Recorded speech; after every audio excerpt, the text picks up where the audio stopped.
My name is Judy. Last name is Wade at this time.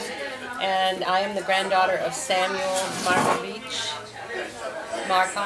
and Samuel was the brother of Jacob. And in 1960, I was on my way home from Austria, where I had studied for a year, and had the choice of either getting contact lenses or meet my English relatives. And I said to myself, I can always get contact lenses, but I can't always meet these people. So I took the boat train from Paris to London and the bus down to Portsmouth. And the bus driver was so taken with me because I had gotten into the bus like an American, which meant I crawled over his seat. He wasn't in it, thank goodness. And he came in the passenger door and said, would this not have been easier? But anyway, he took me under wing and showed me where Dickens lived, and he took me right to the door where Jacob and Dolly lived. And of course I knew him as Uncle Jack. He was Uncle Jack to my mother.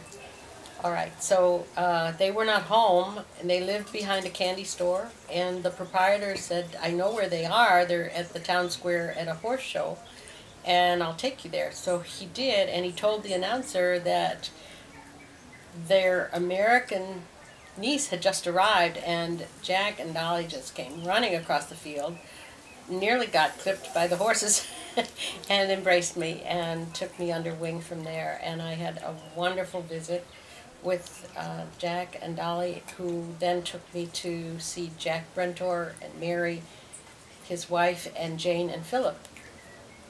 And I stayed with Jack Brentor and Mary for a couple days. I had the privilege of having Jane and Philip come and jump on my bed and say, Auntie Judy, as soon as it was time for me to get up.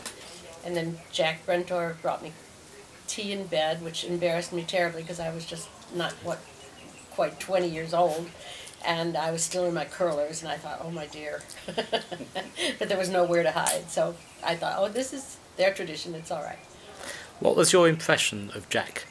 I thought he was a very sweet man, very gentle. He and my grandfather grew up on opposite sides of the ocean, and yet they were so much alike, not in looks, but in mannerisms.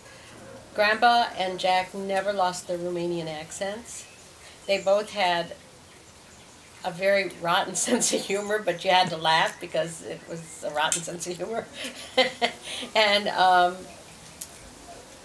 it was just amazing that these two young men, at the time of their separation, didn't know each other, but they were like, they were not identical in look, but in manner. Yeah. Which Jacob was younger than your grandfather? I think he was. I do. Yeah, I believe so. Yeah, yeah. And he was very round-faced, and he was just a nice man to be with. Right. He just was. Of course, he had no rub with me because I was kind of down the line a bit, but I knew nothing of the history, nothing at all. So you didn't know anything about his other family, Jacob's other family? I had no idea. And at that time, when I met him and Dolly, I didn't know that they were not married. I think my mother didn't tell me because she thought I was too young. Right. Oh, lovely. So he and Dolly took me shopping so that I could take a few things from England back to my family. And, I have nothing but kind words. So he seemed a nice, decent man. Yes. Oh, that's very loving to his family and to me. That's good to know. Thank you very much. You're very welcome. Do you want to give any message back to Bubby, who you saw on the video? Bobby, I enjoyed your video so much. I am just so touched by what you had to say, and I'm one of the newcomers, and I'm just delighted to be included. I love you. Bye-bye. Thank you.